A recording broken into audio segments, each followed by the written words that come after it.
For today, we're playing the Outer Worlds on the ROG Ally. This is the Space's Choice Edition, which is a remaster of the original game. It's got all the DLCs and enhanced graphics, I believe. And it was leaked that this game will be free on the Epic Games Store in about a week. So I've done a video on this game on the Steam Deck already, so now it's time for the ROG Ally. And to start it off, we're playing the game at 1080p, at the medium settings with FSR active. And here we go with that. There we go. For VRAM, I'm using 4 gigs and at 30 watts for now. And yeah, in the city, we got sitting in the 50s. GPU is fully maxed out, and the CPU is now sitting at 30%, up to 40%. The game is stuttering occasionally, but it's not too major so far. It's feeling pretty decent overall. And up here, in the 60s. Now in the second scene, we fall down all the way into the 30s, guys. Look at that. The high 30s. It's not too bad, the game feels pretty okay, but I think at this point I would cap the FPS to 30 to avoid the FPS dips. Now for the graphics, they look fantastic, it's very sharp, it looks great. I think a bit overkill for the inbuilt screen, but if you are playing on a bigger TV, or a TV I guess in general, then it makes much more sense to play at a higher resolution. And again in this scene, GPU is fully maxed out, so we could lower the settings or lower the resolution and get more FPS in this scene. Cool, let's go to back at guys, play at 900p at 15 watts and try again. And now playing at 900p at 15 watts, we are sitting in the 40s in the city. That is surprising. And again for the graphics, looks fantastic, it's very sharp, as good as before. So I think on the Ally, on the built-in screen, it makes much more sense to play at 900p instead of 1080p. And 720p isn't too bad either, but in some games it does look far, far worse. And in the second scene, we are sitting in the high 30s.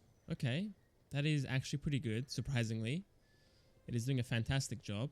It's the high 30s and the mid 30s like before, but at 15 watts. And once again, I would cap the FPS to 30 for this one, because a stable 40 isn't going to be possible. And lastly, also, I forgot about this, but in the city, our GPU is sitting at 80% usage, so it's being held back by the CPU, which makes sense. The AI is CPU intensive, and at 15 watts it can't keep up at times. And now playing at 30 watts in the city, GPU is fully maxed out, FPS is sitting in the high 50s and the low 60s, but still at times we do get bottlenecked by the CPU, so keep that in mind. And the next section, FPS falls all the way down into the high 40s and the low 50s. That is not too bad, guys. That is pretty good actually. Let's go up here, see how we go. It's pretty smooth though, I won't lie. It is definitely smooth and it looks fantastic. So I think for me, if I'm playing on the built-in screen, this is how I'm playing it. And actually fighting enemies, it feels fine again. There's no aim assist, it feels like. But yeah, the game doesn't stutter, doesn't lag. It is holding a decent frame rate. Alright, time for 720p at 10 watts. Let's see how we go. Okay, 720p in the city at 10 watts, and sadly we're sitting in the 20s. Sadly, I'm not surprised, this game is very intensive, and as far as I know, it's far more intensive than the original. So if you have that, it might be playable with this current preset. But the remaster, it's not playable, it's sitting in the low 20s in the city. And again, GPU is getting bottlenecked, and it's sitting at 80% usage overall. But let's leave the city, see how we go. And even out here, we are being bottlenecked again by the CPU. It's actually far more intensive out here than it was in the city. And the FPS wise, around 20 pretty much on average. So again, not playable at all. Cool, let's back out, play at 15 watts and try again. And at 15 watts, we are sitting in the mid 50s in the city. That is crazy, guys. That feels fantastic on the controller. And for the graphics, it surprisingly looks very sharp. And again, FPS wise, it does fantastic. In the 50s and up into the 70s in the city. And sitting out here, we fall down into the low 50s again. So again, it's doing fantastic in terms of the FPS. That is pretty nice. It does fall down below 50 at times, obviously. Like right here, falls down into the low 40s and the mid 40s, but still feels very smooth on the actual controller. It's definitely playable, of course.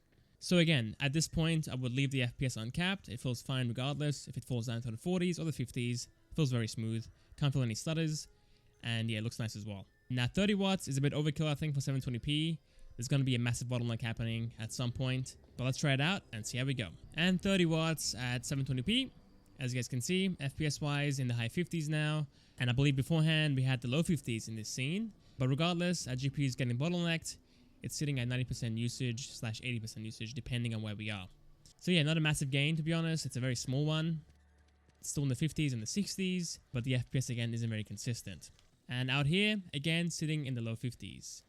And going over here beforehand, made the FPS fall below 50 into the mid 40s, and it does here as well. So again, I think for me, if I'm playing plugged in on the built-in screen, I'm playing at 900p at 30 watts, and it should be a good time. If you're playing portably, then I would ideally play at 720p, but 900p can work as well, I guess. And if you're playing on a TV or a monitor, then you can play at 900p or 1080p for that one at 30 watts again. So yeah, that's about it. Thanks for watching. Hope you guys enjoyed. I'll see you guys next time. Next video. See you guys there.